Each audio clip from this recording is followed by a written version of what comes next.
Hi guys, welcome back to our channel. మా అమ్మకి ఏంటో పండగ అయిపోయిన తర్వాత గుర్తొచ్చాయి అనమాట పిండి వంటలు. అందరూ పండగ ముందు చేసుకుంటే మా అమ్మ పండగ అయిపోయిన తర్వాత చేస్తుంది అనమాట. సో నిన్న నైట్ వచ్చేసి అరిసెలు అయితే చేసింది, ఇప్పుడు వచ్చేసి చెక్కలు అయితే చేస్తుంది అనమాట. చెక్కలు అయిపోయిన తర్వాత చక్రాల పిండి కూడా కలిపి పెట్టేసింది. వాటర్ పోసి కలపలేదనమాట. పిండిలో కారము, ఉప్పు, వాము అవన్నీ వేసి మిక్స్ చేసి పిండి పక్కన పెట్టింది అనమాట. మనం చేసేటప్పుడు వాటర్ వేసి కలుపుకొని చేసుకోవాలి కదా.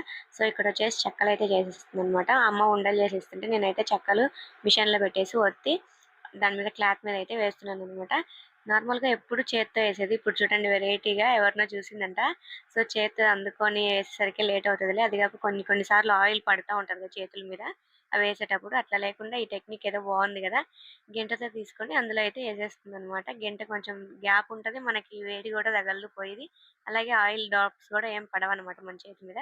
చాలా బాగుంది ఈ ఐడియా, అయితే నాకు బాగా నచ్చింది అనమాట. సో ఇంక ఇక్కడ వచ్చేసి మా అమ్మ ఉండలు చేసిస్తా ఉంది.